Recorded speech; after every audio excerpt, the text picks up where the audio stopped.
Welcome to Belief, Being, and Beyond with your host, Granddaughter Crow. Hi, everybody. Granddaughter Crow here with yet another episode of Belief, Being, and Beyond. I found another jewel for you guys.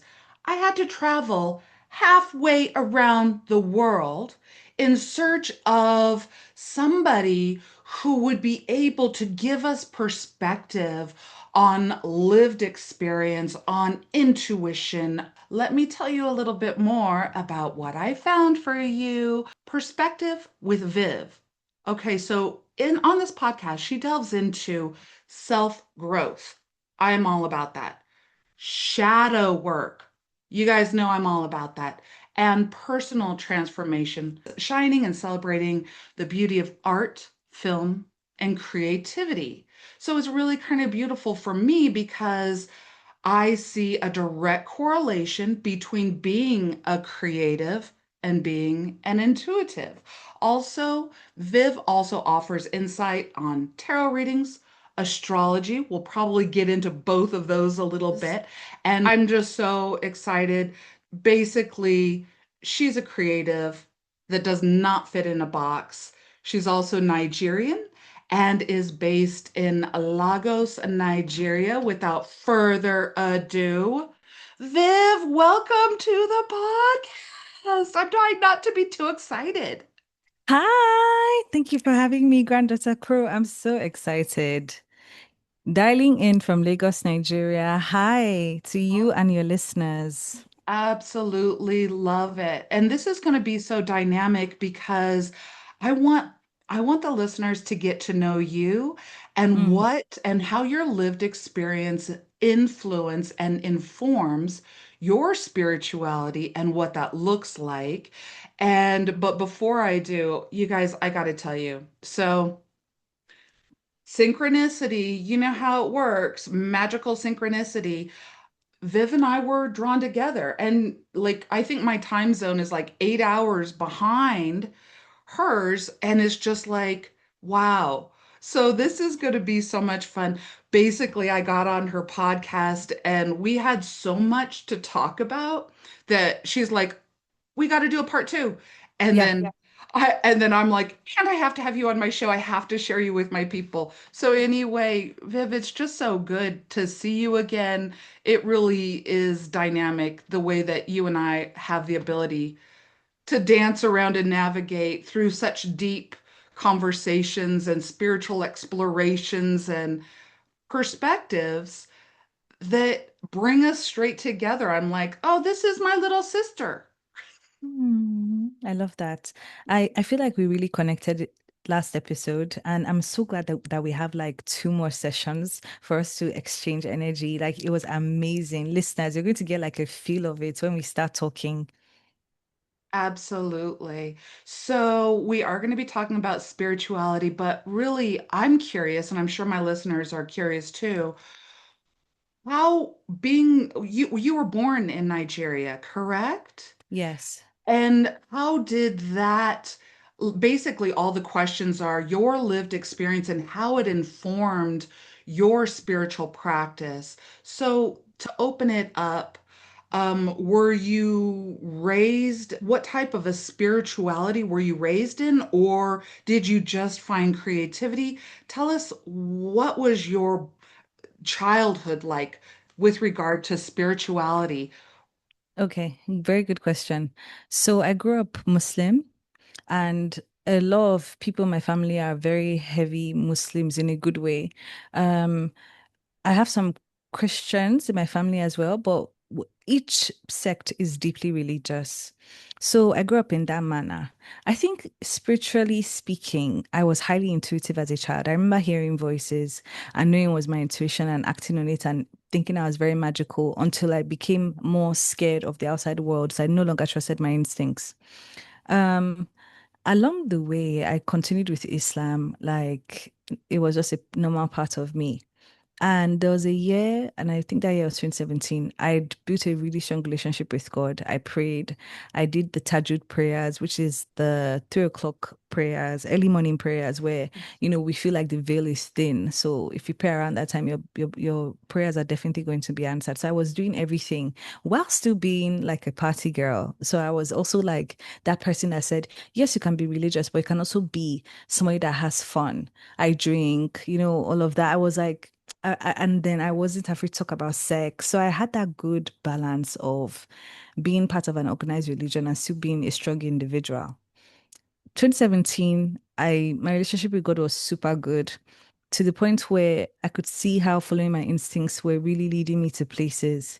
And along the way, all of a sudden, I watched this video, Soul Sessions with Oprah Winfrey, and Michael Beckwith, one of those teachers, and he spoke about vibration and frequency. And for some reason, something just ticked in me.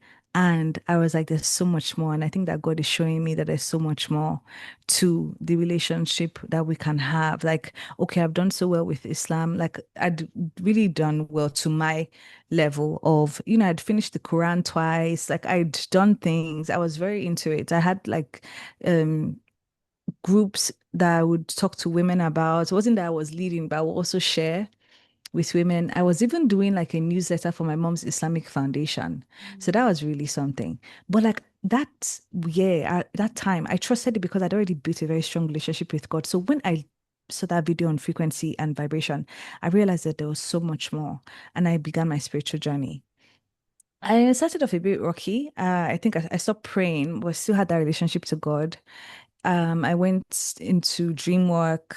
March, I got a dream, or I had a dream in which I was supposed to pick up tarot reading. And I'd already loved tarot readers for a very long time. So when I had that dream, immediately I went in. When I got the tarot cards, I was like, I'd been doing that forever. Like I really, really connected with the cards. I like it was just something activated in me, and I was reading, reading, reading. And one thing about me, I love to be a perfectionist. So I was studying every day for 2 months to understand the symbology of every card, and I was practicing every single day. Then 2 months later, I started reading for people and I was charging. And that went well before I moved back to Nigeria, where I was still practicing it here. Obviously, it's a different culture. People are less, open to that. So I was labeled weird or strange, yet I still had clients and I still performed at parties. So that was good. I had clients, different parts of the world, and they were consistent. So that was nice. My thing in between, I went through deep shadow work. I had a dark night of the soul numerous times. It doesn't ever stop, does it? But tarot kept me afloat. Then I found astrology as well. And I don't even know the origin story for astrology, but it turned out to be another past life gift because it was so easy to do. So I started to do those things and practice them.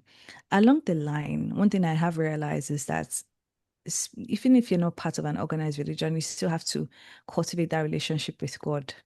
So I practice ancestral veneration, or I no longer like have my altar and all of that, but that doesn't mean. But I, a hindrance I've realized through my journey is that I feel like, okay, I can will everything to happen. That I no longer have a conversation with God about things. So now I'm trying to change that. That's why even me having my altar and doing ancestral veneration, I was so strong in that, so I get those moments where I'm connected and then I lose it.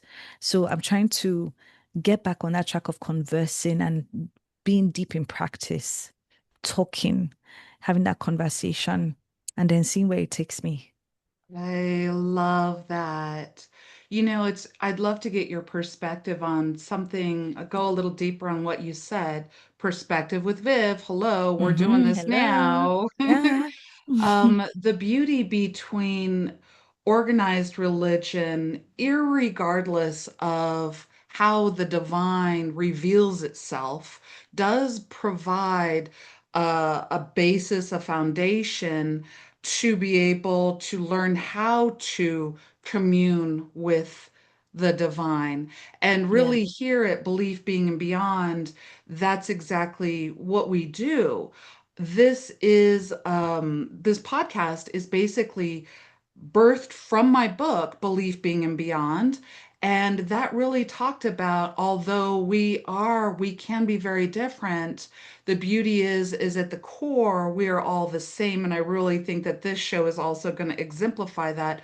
But being born into different religious groups and then helping that build, have that as a foundation in order to build a more personalized connection with the divine, then branching out to the tarot, the vibration, and things.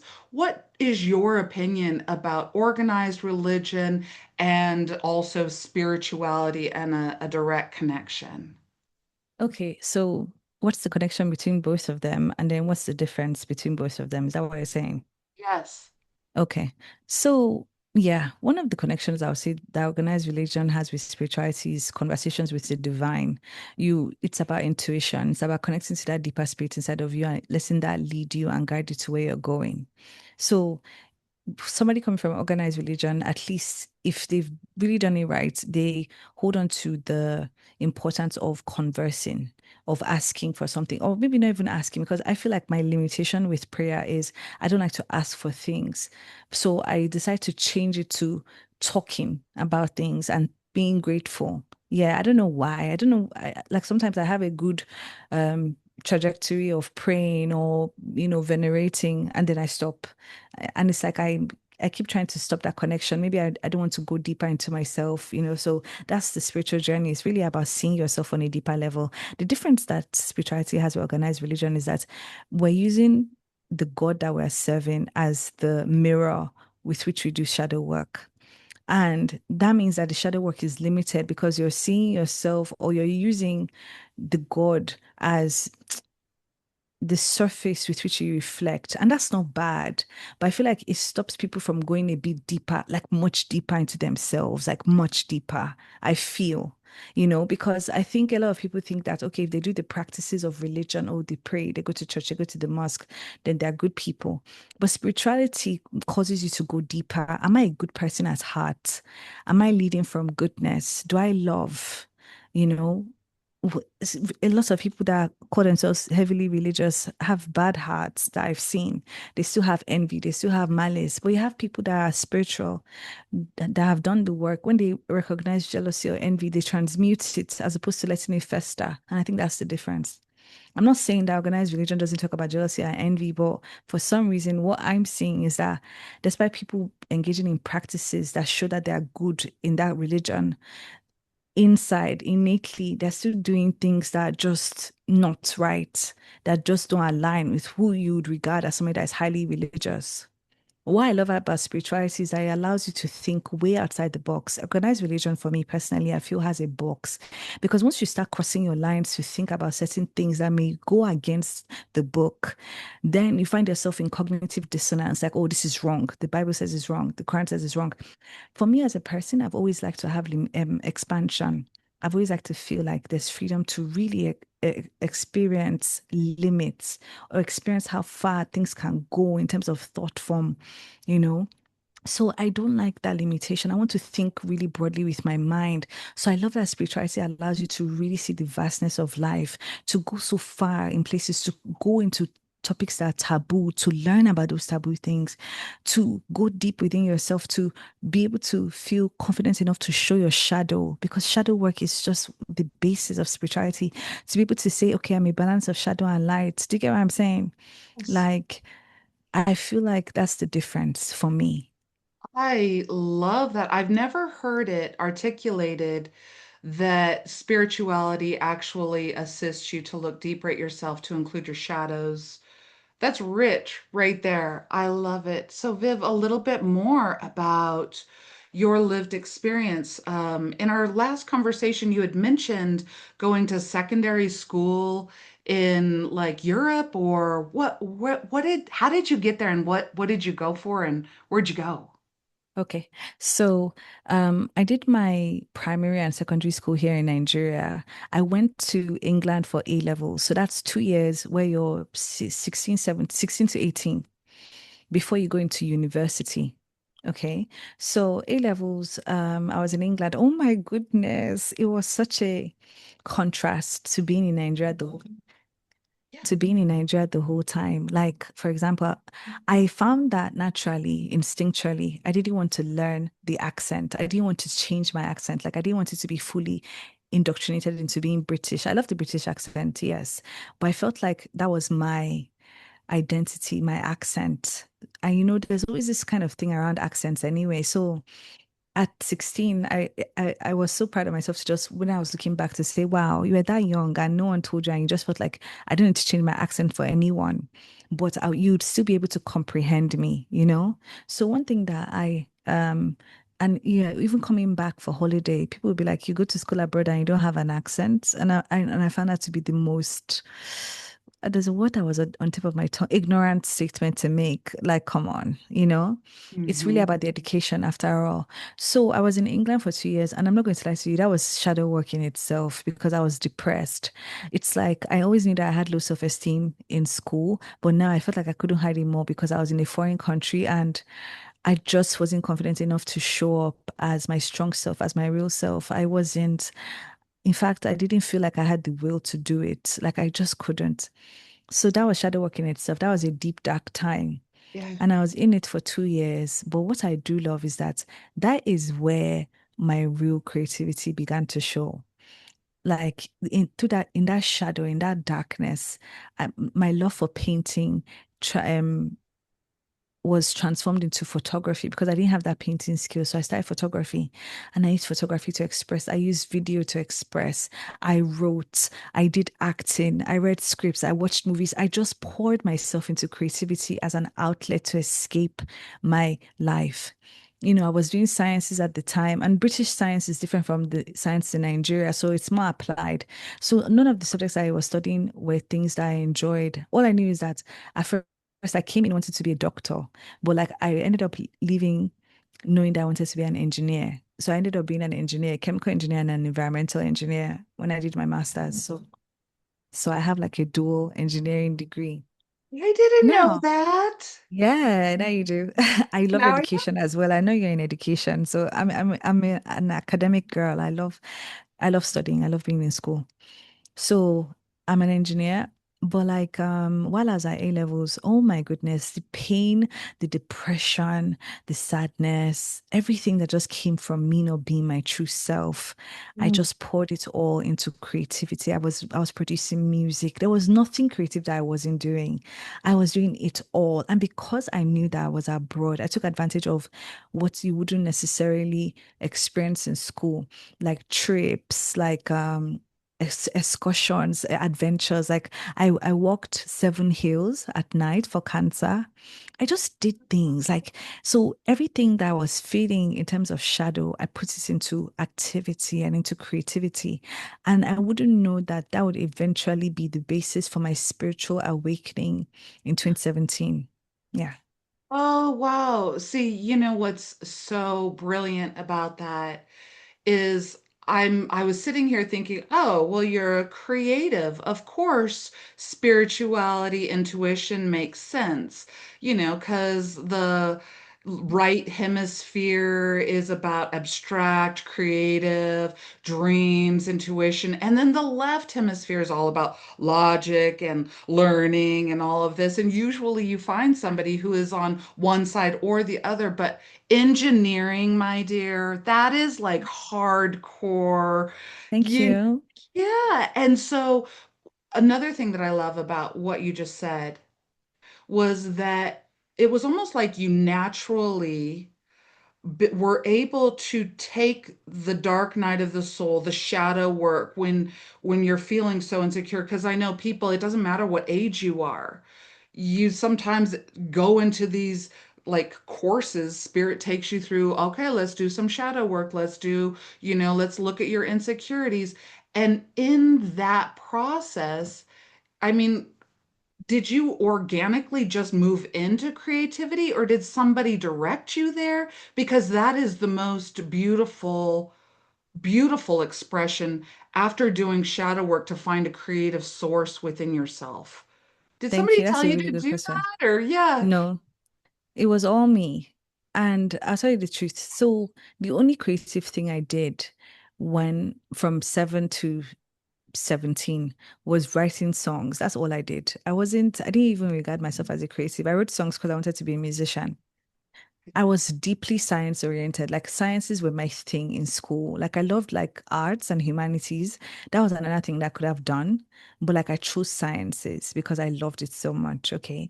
So what helped me, or one of the things that helped me was I took a communication and culture class um when in my first year of A levels. So A levels, you first do four subjects in your first year, your AS, they call it AS. Then A2, you drop one of the subjects and you only practice three. These three subjects are the subjects that you're going to use to apply to university for a course. So I was doing math, biology, and chemistry. And, I was going to go in for medicine, but I could go in for chemical engineering. So that's what happened. All right. So how did we find the creative aspect? Because I wanted to get better at songwriting, I didn't know that I was channeling from a very early age. So when I wanted to write songs, they wouldn't rhyme and it would be like 4, 5 verses. Oh my goodness. I was like, how do I make this stop? So I said, okay, I'm going to go into poetry. No, I remember this moment. I was standing outside because I was a prefect. I was standing outside school. It was an event, but my post was outside school to welcome people in. And I think I was the only one there at that time. So as I was standing there, something in my mind, my intuition Yeah. just said, you should start writing poetry. And that's exactly how I was. And I was like, huh, okay. I always just knew, like, I'm a life path 11. So sometimes when intuition speaks to me, most times now, when intuition speaks to me, I just know it's intuition. I'm ready to do what it has to say. You know, that was one of those moments. So I moved into poetry. I started a very basic, then I started to work on it, work on it. Then all of a sudden, I was like, no, short stories. Then I started to write stories. Oh my goodness. I should have sent you one of my pieces. So you see how I infuse spiritual teachings into it. I started to write short stories that were moving, touching. And let me tell you something, I never did literature. I was only a reader. I never saw myself as a writer, but here I was writing stories that were deeply felt, you know? Anyway, so that's how I started to write. And then from that writing, it's like something opened up and I went into the speech and drama room and I just told her that I love film and I love to act. Can I do classes here? So I started to do classes as well as speech classes. So I was acting, I was doing classes, and the drama teacher was leading me to old films, old Hollywood films to watch. I think that's where my love for old Hollywood films started. That's where it just evolved. I'd already had that love for it. Yes, because I used to love watching 80s movies. I didn't know that I could go as far as watching movies in the 20s, in the 40s, in the 50s, Hollywood movies. So I was like, oh wow, I have this range. That's nice. I could even go as far as watching silent movies. So there was a deep love for it there. That was crazy to me. So there I was just immersed in all of these things. So yeah, it was intuition that led me down this road because from there everything just opened up. I realized I could produce music out of nowhere. I could produce music. Then so I was writing, I was doing photography. I had a great eye because genuinely I wanted to be a painter, but I didn't have the skills. So what I couldn't do, I put it into pictures and it looked so good. Like my eye was amazing. I didn't know that. So I was discovering things about myself. And each time I would be in the shadow of life, what Right. would bring me joy would be the creative works I'm producing. It would be the way I'm expressing. So creativity for me has always been something that I've used to survive, to come out of the dark, to have joy where there's darkness, you know? And shadow work, yes, we can get caught up in it, but I always say in shadow work, you must always have something that is bringing you light because you're in the dark a lot. So you must go into creativity, you must express, you must do anything that lights you up. And that's what creativity did for me. Gosh, I went on a roll. It was like I was hungry to create. Wow. I've got a bunch of questions. I am going to just comment on something that you had just briefly mentioned earlier, and you said past lives. And when I'm looking at you, I'm like, really? You had an affinity towards old films? Really? You had an affinity towards this? Oh, really? You just knew you had a good eye? You just love poetry? And I'm like, it, how much of that, what do you think about past lives and how much of that do you think informs who you are? Great question. I love past lives. I love talking about past lives. I believe that we've had past lives, and you could call them parallel lives because time isn't linear. Everything is occurring as it is right now, you know. But past lives are lives for listeners, are lives that you've lived in other times, and we are an embodiment of all those lives in our soul. So when we reincarnate as a present self, like me, Viv, all the lives I've lived before, where I was a medicine woman, where I was a prostitute, where I was a priestess, all of those things, the wisdom, the tools, the lessons, maybe the mistakes, the trauma, the wounds, it's all in our soul as this current person that we are now. So I must tell you, it's like I knew, even talking now, but I didn't know then, the fact that I do all these creative stuff and it's like a hunger for me that I need to like satisfy. And the fact that out of nowhere, after living a very strong creative life, I just stopped creating in the way that I was creating before and moved into tarot reading and astrology. So the spiritual element started to come in. You know what I'm saying? All of these things that I've embarked on that most feel like I've done them before. I truly believe that is because in a past life I was doing that. In a past life I was a painter. That's why I have this hunger to paint, despite not having the current skills in this body.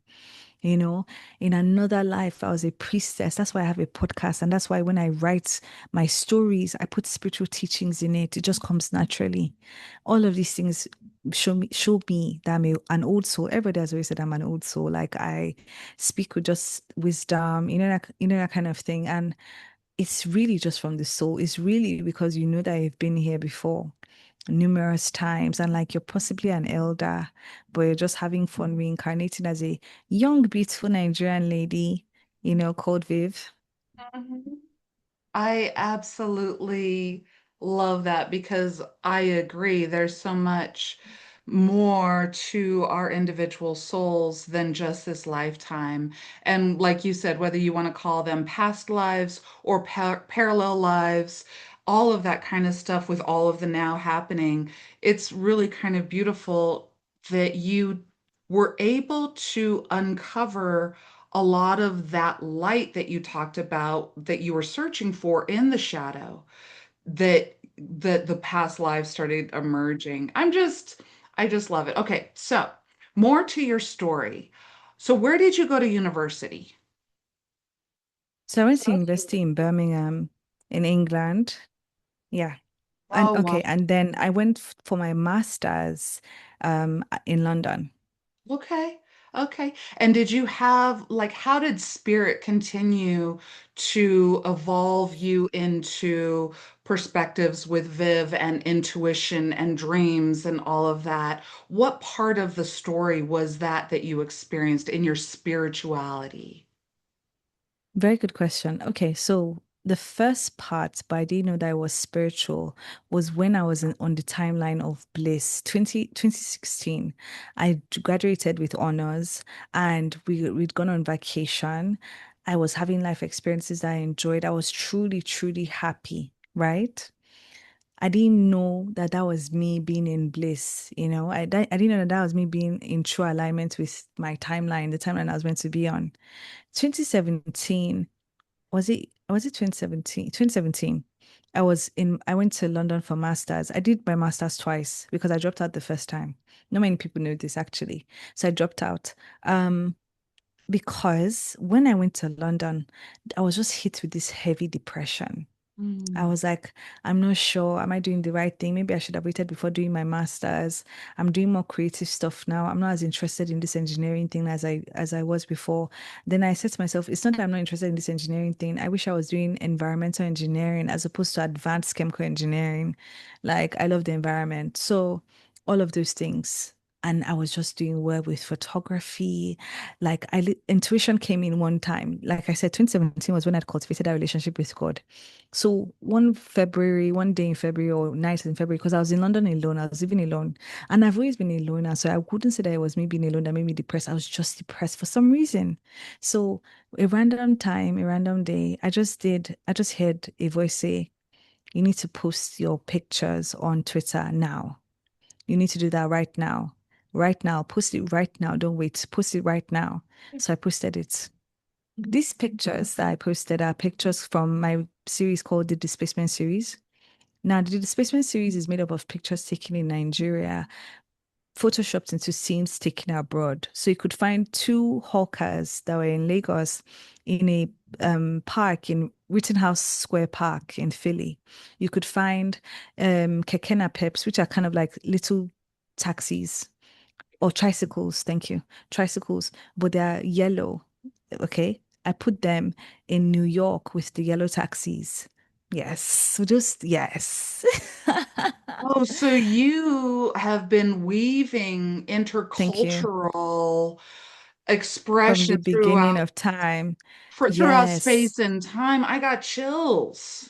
Thank you. Mm. Yeah, because I'd always been rooted in my Nigerian roots. Like I love being Nigerian, I love my country, despite its struggles. I love the culture, but I'd always found myself abroad. And abroad, I didn't connect to the culture as much as I connected to the culture at home. Like it was, the taste was richer at home. So what could I do? I couldn't take the pictures I wanted to take in Nigeria. I could only take the pictures I was taking abroad. So I brought Nigeria abroad with me. And I made that series. Oh, it was the best. Yes. Now I posted that those pictures, right? I posted like the popular ones because I did post those pictures on Instagram. I created those pictures when I was on a study abroad in Philadelphia in my third year of university. So I Oh, went to Philadelphia. I took a Photoshop class, a digital photography class. We're taught Photoshop and Lightroom. Our final project was supposed to do a Photoshop project, and intuition once again came in and said, "Why don't you put these two pictures together?" wait. And that's how this series was created. At first, I thought it was crazy. I was like, what the heck? Put these two pictures together. What do you mean? Yeah, And I started to do it. But then I now got like afraid. So I was like, this is crazy. No. sure. The teacher, bless her, she was like, don't stop this project. Do it. This is actually something so creative, something so new. So Yes. I continued and I created 6 photographs and we had like an exhibition at the end. Oh my goodness, this is one of my favorite memories that I've forgotten. So I'm so glad to like be talking about it today. So we displayed all our work. Yeah. People were so astounded. Somebody even said, "Are you sure you didn't take these pictures from the internet? Like these look so real." Like people were impressed. I got high grades. I think I got an A plus actually. That was my final project. Ah, gosh, I love that. Like, and then I started to post those pictures on the internet. It did well on my Instagram. People were like, this is crazy. This is whoa. So that was 20, I think that was 2016. No, 2015. Thank you. Wow. That was 2015. Yes. Then what happened was that I, 2017, I get this call to just post these pictures on Twitter. And in my mind, I'm like, oh, post these pictures. Okay, let's do that. So I posted them. I went to bed. When I woke up, 5,000 retweets, 1,000 comments. Okay, maybe not 1,000, 100. People just kept retweeting. People just kept retweeting. I got I got like a DM or a message from someone on CNN Africa. She was like, "That can we feature your work?" I got more invitations for, what's the right word? Interviews, Yes. features over Yes. and over and over and over. And I was like, what the heck? That's when my photography career launched. That's when I Oh, became a name. Yes, people knew my name, the photographer's corner, you know. People knew me, people knew my work, and people were floored. yeah. And then I started dropping new work, more work, Photoshop works. Me like self-portrait Photoshop stuff, just creative stuff. And people were just like, wow, wow, wow, wow, wow, this is crazy. That same year, despite failing, because I was failing my master's program, despite failing, my university had like a photography exhibition. Okay. So I traveled back to Lagos for Christmas, took some pictures of now, I'm so versatile with photography. I can do Photoshop. I can also do portraits. I can do self-portraits. But my eye shows itself the most with street photography. I am so good at capturing things going on. So I did this series called Postcards from Abeokuta. Abeokuta is in Ogun State in Nigeria. So I went there for something. an event or something, right? And I went there, then afterwards I went for a road trip with my grandmother for a wedding, and I took pictures there. So I gave the pictures a vintage feel because I'm a nostalgic kind of girl. And I think it was one of those pictures I chose to feature in that competition in the university. Now, Yeah. that university, they have money. So you can imagine I came in second place, right? Yes. Then I also got the award for people's choice or people's favorites. Yes. Then they Wow. gave me like an Amazon card, £50. I was like, what the heck? Yes. Ah, God. I love it. Oh, good. You know, so that happened, right? Oh, Yeah. oh my goodness. I've forgotten your question because I've just enjoyed telling this No, story. this is exactly what I wanted to know because it actually does. I mean, from my perspective, I'm kind of blown away and a little speechless because it's almost like you were just intuitively putting things together, but yet there is a part about what you did in that whole, gallery of bridging culture that is mind blowing that other people Yeah. may or may not be able to describe. You are doing this, we are similar, yet we are very expressively different, but we still are similar. We still take, cars or bicycles to get around. Now let's just kind of soup them up in different cultures. I mean, I'm blown away. I'm gonna follow Viv on Instagram. Is it just at Perspective with Viv? Perspective with Viv, yes. Oh, Perspective with Viv. I'll okay. post So the pictures. I'll just post the pictures so when they come, they see it. yeah, give her a follow, give her a like, comment the beauty of that because I'm kind of speechless and I'd love to hear what the listening audience has to say about it. So this is kind of beautiful because I really wanted to focus on your lived experience and how that has informed your intuition and your dream work. And the beauty around it is that you always had this intuition and dream work, and that it actually informed your lived experience. So I think I had it Yes. backwards, that it was your intuition, your soul, your past lives, all of your essence that maybe informed your lived experience. And I want to hear what you have to say about that. I'll restate the question in a second, but I really enjoy that this creative aspect of being able for you to not be afraid of going into the shadow in order to seek the light from within.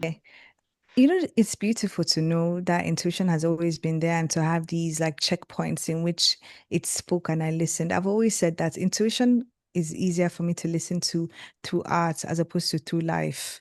So you can see that all of these things were to help build my creative life, not necessarily my current life. It's like I have more or I had more faith in my intuition when it came to my creativity because that was where I was limitless. But in life, I didn't fully trust my intuition because life has its constraints. Society has its ways of thinking. There's ways that people assume or people expect you to approach certain things. So I never really took that risk in real life as I did with my art, which is why I thrived while failing in other aspects of my life with intuition. Now, over time, right, when I moved back to Nigeria, it was like, I'm not going to lie to you. Nigeria has always called me back, which is so weird because I didn't even want to come back. I just found myself back. And as I'm back now, it's like I'm in my home frequency. It's like I've aligned with the city. You know, it's called me. When it called me, that's when I dropped out and I went back to Nigeria. And Nigeria was like shadow work on steroids.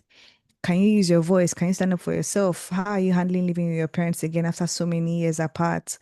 You know, what's the culture like? Okay, toxic family dynamics, all of these things all at once. And one thing that I lacked was using my voice. was standing up for myself. So I was feeling shadow work big time, big time. And the depression came back because, yeah, I used to be depressed. And it's nice to actually realize that I've not had like a depressive episode in a long time. I'm so happy. But I used to have long bouts of feeling sad and down and, oh gosh. So, but art is what brought me out of it. My intuition is what brought me out of it. My intuition was always still speaking while I was living life, but I wasn't trusting it. So my intuition could only find me listening when it came to art. And while I was in Nigeria, funny enough, my creativity went down a bit. Why? Because I stopped focusing on creating for me. I stopped focusing on me as the source and I started focusing on people as the audience. What do they like? What do they want? What did they want to see? I don't even know when that happened because that has never been me. But because I'd become a name, Yeah. it was like I was thinking about the people watching me now, you know? And despite all of that, I still created work that was deeply from the soul. I have to go back to photography because all these talks is just my work was so deep. It was so, and it was all about revealing yourself, your true self. It was all about shedding skin that is not yours, shedding old skin and just being you. So it's like intuition couldn't speak to me in real life. So it spoke to me through the art now. It wasn't just guiding me to create, it was speaking to me through the art. It was saying things like, speak up, you'll no longer be silent. It was saying things like, you are fire. Allah, tend to your flames. Oh, that was one of my favorites, but I can't remember the words. But it was just empowering stuff like to myself, and it was a self-portrait series, and it was just like messages to myself, like a cry for help. But I wasn't really understanding it until later. I was like, if I'm really being honest, I'm channeling all these words and they're coming from somewhere. But my conscious mind is not seeing this work as a viewer. I see it as a creator. So it's like I'm creating this message for other people, not for me. It wasn't until later that I was like, if you really look at your work, girl, your work is you screaming out to yourself. And after the last series, which was Red, Red.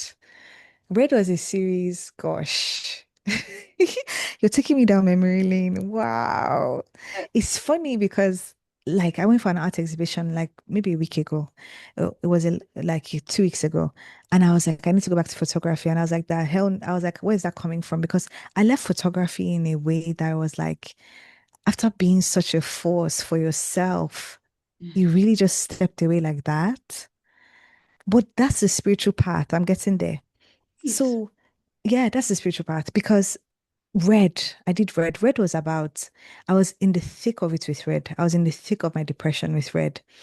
Once again, another avenue to express, to just see things I've been keeping in. And Red was about removing skin that isn't yours. You've been wearing a skin crafted by society, but it's stuffy. This skin doesn't seem like yours. And then removing it. Remember, I told you, yes, I told you this, where I said that, oh, where I hugged myself and I was like, oh, Meta, where's like long time no see to my real skin, my real Yes. self. Yes. Yes. Oh my goodness, that might have to be the name of this podcast, Long Time No See. I love this because, I mean, the divine reveals itself and the energy and the frequency reveals itself in each of our stories, right? And and it comes with the hard times and it comes with the inspiration. But at the end of the day, there is a philosopher that talks about absolute spirit comes in creativity. It Okay. comes through the ability to be able to create.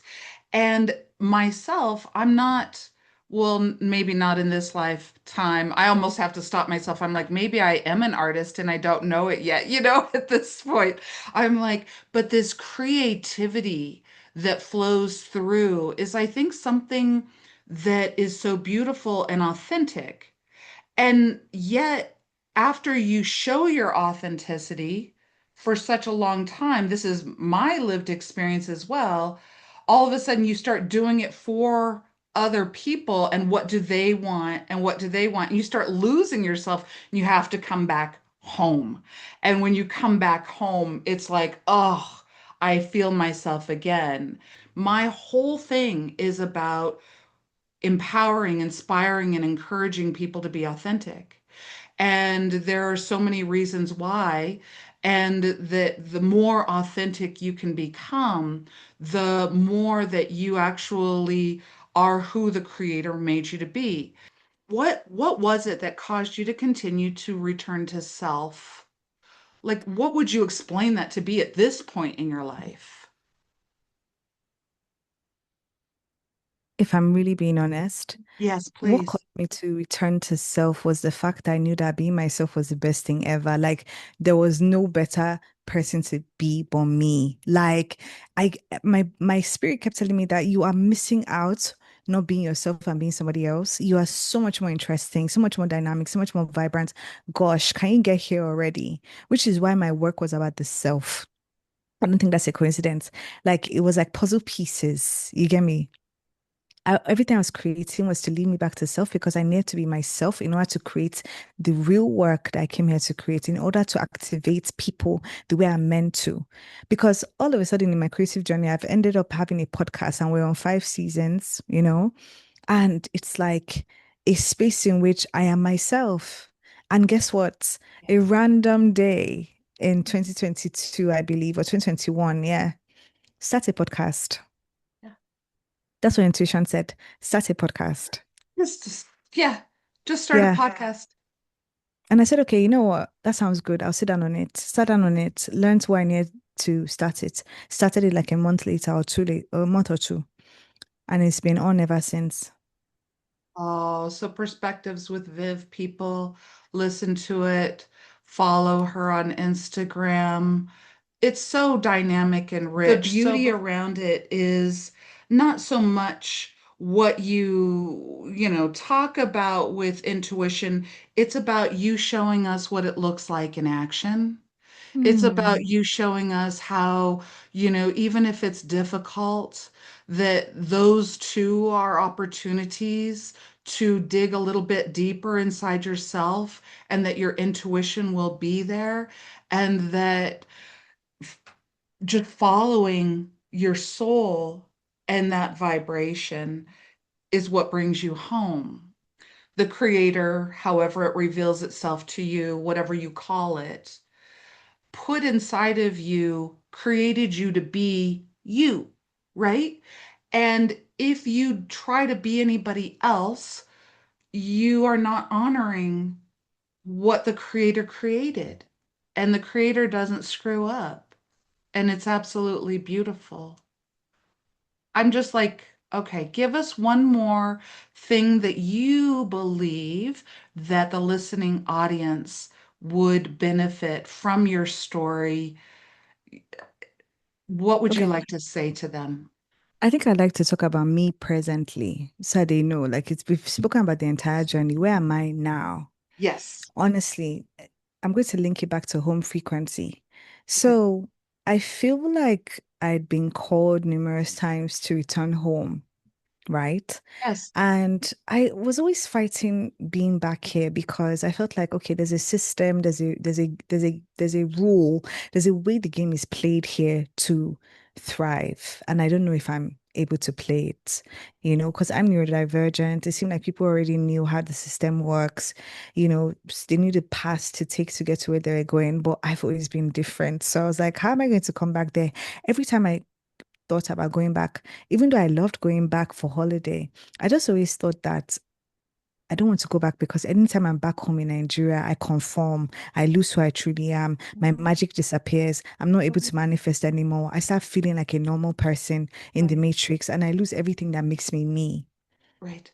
So being back here, I don't even know what's happened. It's been a persistent journey of remembering who I am, not allowing myself to feel like I'm losing my essence again just so that I can exist in society. Now I'm existing in society as my frequency, as my vibration. It's difficult, but it's been rewarding. It's been very rewarding. I'm meeting people that match my frequency. I'm making friends that show me love. I'm experiencing things I've been wanting to experience as a young girl. My inner child is healing because I stayed steadfast in maintaining my vibration. Yes, things happened to try and throw me off. I come back. I remember every day who I am. And because I'm remembering who I am, all of a sudden I'm finding myself playing the game, being in the system. And it's coming so naturally from all those years of watching people live, and me not doing it where it's like, oh, society sees me as somebody that has gained their approval, but more for me in my Yes. own way. And it's Yes. so beautiful. At one point, I remember saying, like, I feel my vibration is so different. Like, the kind of person I am, and I truly know this, when I'm good, when I'm happy, I'm very radiant. I'm an Aries. I'm so radiant. So, a lot of times when people see me, they're like, it seems like you're having a lot of fun in Nigeria. I'm like, why? They say your face. It's like you're in a permanent vacation. And I'm like, wow. That's how I am because I'm vibrating at my true frequency. I've never vibrated at this level before. I feel happy with myself, content with myself.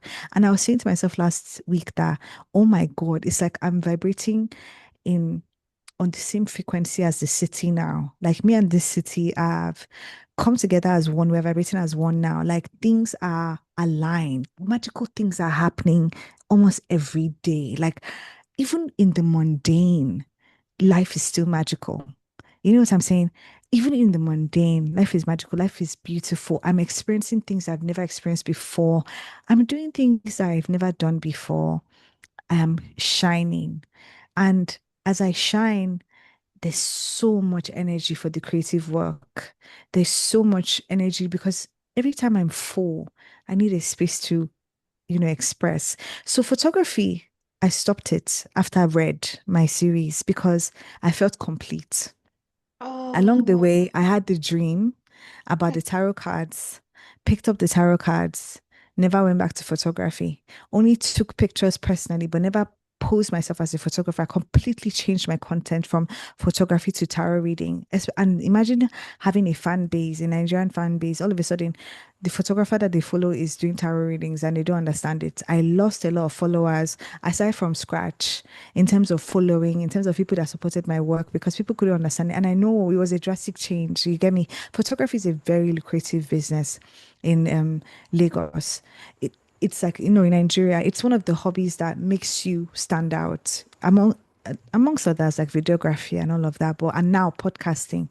But really, it was crazy how I stopped something that would have put more of a spotlight on me for tarot reading that is niche and wouldn't really thrive in Nigeria. Despite that, I still did events in Nigeria. I still found myself having events in Nigeria with exclusive high-end events. So that told me that my vibration is high-end, it's exclusive, and this is my baseline. I shouldn't go below this.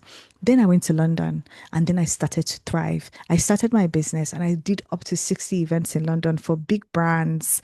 I even did it for a Hollywood actress. That is how much like being in my frequency and honoring my intuition was. Sometimes you don't know where you're going, but if you listen and if you just trust, you find yourself where you need to be. Did 60 events, built my confidence, knew who I was, came back to Nigeria. I already have the podcast because along the way I started the podcast and I realized that podcasting will do better here than the events. So I started to do the podcasting more. Okay. Long and short of it is that now in this space that I'm at, I'm vibrating at my true frequency and I'm happy. I'm at peace. I'm so happy, content. Nothing outside of me needs to make me happy. It's self-generated. So everything that's happening outside is like a bonus. I'm having experiences that I haven't experienced before, and I'm so full and filled because I choose to remember every day who I am, and I choose to hold who I truly am close. As a result, I operate and embody and exist in my vibration, and the world has to meet me on that frequency. So that's what I have to say. I love it. So for the listeners, how do people who are now inspired by your story and your lived experience. How do people find their vibration? What would you say that people could like start doing? I know that's a very broad question, I have but an answer. yes, hit us. Tell us, Viv, what is the You go secret? back to you go back to what you loved as a child. Start from there. Revisit the things that you loved as a child because then that triggers childhood wounds. It also helps you with inner child healing. You start to remember when you go back to things that you loved as a child. It's about a part of remembering. And we spoke about remembering on my our interview. You see how everything is linked. We're so connected.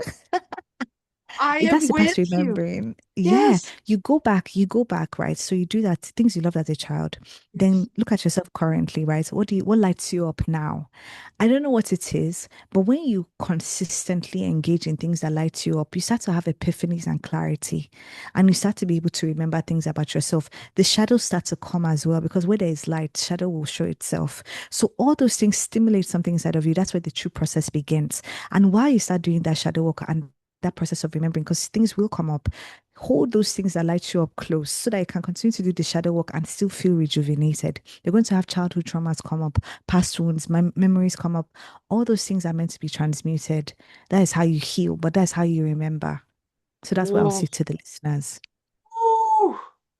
My eyes started tearing up. If you guys are listening on Spotify or whatever, come over to the show on YouTube and you'll see Granddaughter Crow get a little teary-eyed because that, my dear, not only wrapped up the same way that we did on your podcast. Remember Perspectives with Viv, check out her podcast, follow her on Instagram, but that it came full circle and I'm just like, is it, did we meet to help people remember? You know? Ooh, ooh.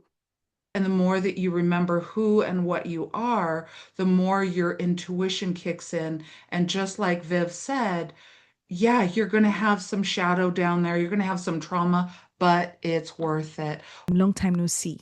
Long time no see. Yes, it's autogeometa in Yoruba. Yes, it's like a Lucy. If you're translating it like accurately, it's like it's been so many years, I believe. Viv, thank you so much. Is there anything else that your spirit wants to say? Please feel Definitely. My free. spirit wants to give a short tarot reading to you and your listeners. Yes. Okay, so I'm back. Let me shuffle the cards. I was feeling really called to pull some cards for you and your listeners before we left, and I'm not going to miss the opportunity. So let's see who comes up. Calling upon my ancestors, my angels, my guides, my higher self. What messages do we need to know today that are for our highest good? Ooh, three cards just flew out. All right, let's begin. We have the Five of Pentacles. We have the Justice. We have, ooh, it's actually four cards. Seven of Swords in reverse and the World in reverse with the Two of Pentacles as the overall energy. Okay, let's see. First glance. Five of Pentacles talks about loss of material resources, somebody feeling left out in the cold, somebody feeling as though they don't have a sense of belonging, they don't have anything physical to themselves. So, this card showing up is a card that talks about a change in finances, a change in your living situation, a change in material possessions. And this is coming up because there's some form of justice for you. So justice showing up talks about balance, harmony, conflict resolution, karmic justice. Some people's luck will be changing. You can see a king here, and you can see like a pauper on this side. Fates are changing, and this is all as a result of what people have done in the past.